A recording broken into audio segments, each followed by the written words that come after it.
I wish to recognize the presence of Mrs. Sandra Oblitas, the president of the Bolivarian University of Venezuela, the Minister of the Popular Power of the University of Education, Mrs. Jennifer Gill, Vice Chancellor of the Bolivarian University of Venezuela, Dr. Maria Figueredo, Director of the Center for Social and Cultural Studies, and Dr.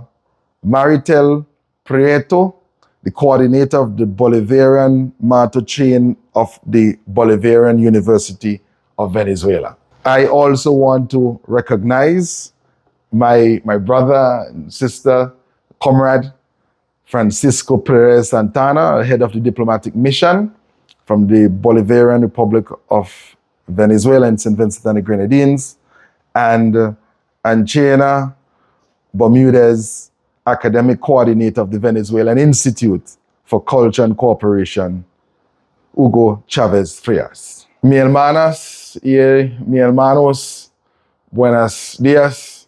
¿Cómo va todo? ¿Todo va bien? Greetings from St. Vincent and the Grenadines. Soy Ministro de Agricultura y Industrias en San Vicente y las Granadinas. It is definitely a pleasure and an honor to speak to you this morning. And we're here to discuss a topic of great importance.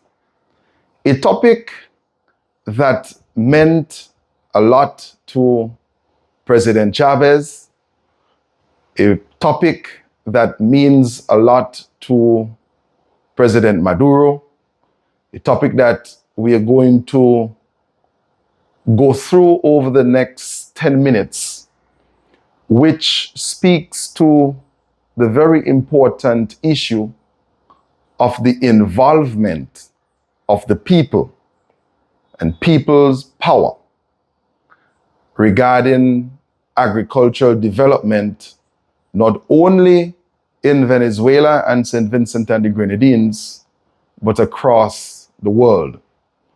I want to begin by firstly speaking a bit about my country. The population of St. Vincent and the Grenadines is 100,000 persons reside here in our country. And we have a population of farmers, 10,000 farmers.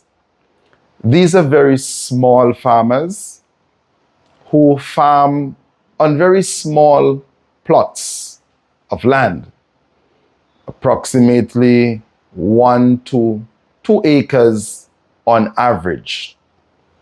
And it is very important that we recognize that without cooperatives, without the coming together of the farmers in the different communities, if we do not adopt that approach, we will not be able to increase production and productivity in the agriculture sector in my country. Food security is of first importance. Food must always be accessible, food must always be available, and food must always be affordable. And in my country, we have a history of agricultural cooperatives working together to bring brothers and sisters from across the country around different commodities and in different geographic areas to mobilize land, labor, and capital in order to create livelihoods and to develop an agri-food system for food security and also food security locally and also for export to the regional and extra-regional markets. So over the last year, we received assistance from the government and people of Venezuela assistance with urea fertilizer. And this fertilizer was distributed to many family farmers across the country. But it is very important that I note that in the communities where we have cooperatives, we are seeing those cooperatives utilizing the fertilizer on a group platform whereby they're adding not only the fertilizer, but because they have a group, they're able to provide a platform to assist each other with labor. And in some communities in St. Vincent and the Grenadines, this is known as the Helping Hands program. The Helping Hands program is a program whereby farmers in the cooperative, they will choose a day in the week whereby all the farmers in the cooperatives will go to one farm and they would assist that particular farmer. So if you have a cooperative of 25 farmers, on a Monday, the 25 farmers will go to assist farmer number 1.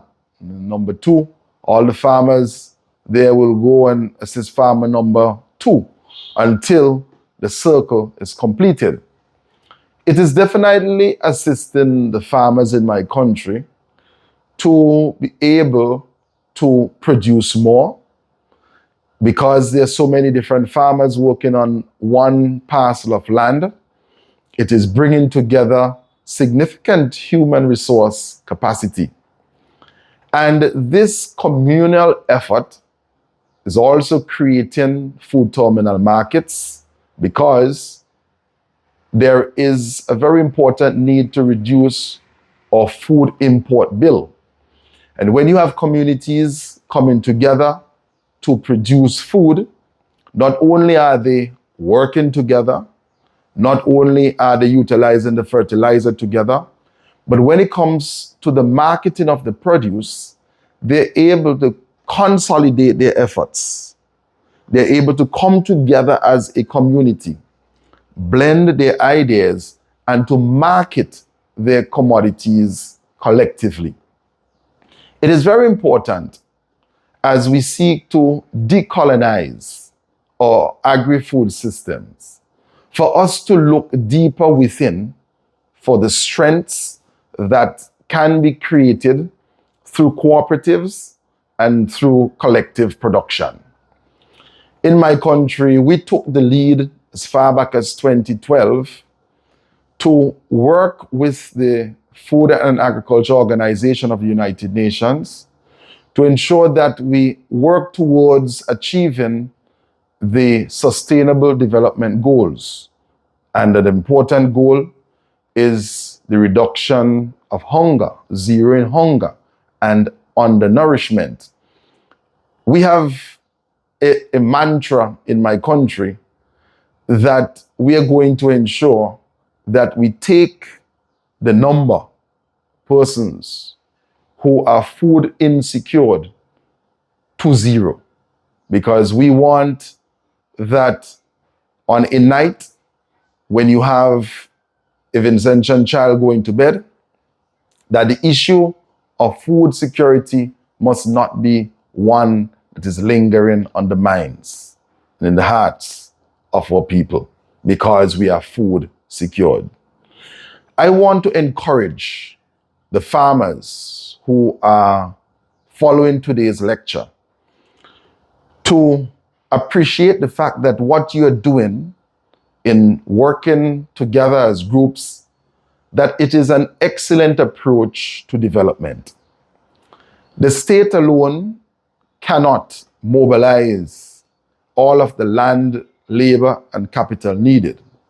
The private sector alone cannot do this mobilization. But there's a need for a people-to-people approach, whereby within our communities, we utilize the assistance provided by the farmers, the assistance provided by the private sector, the assistance provided by the cooperatives, all coming together on a consolidated platform to ensure that we can increase production and productivity.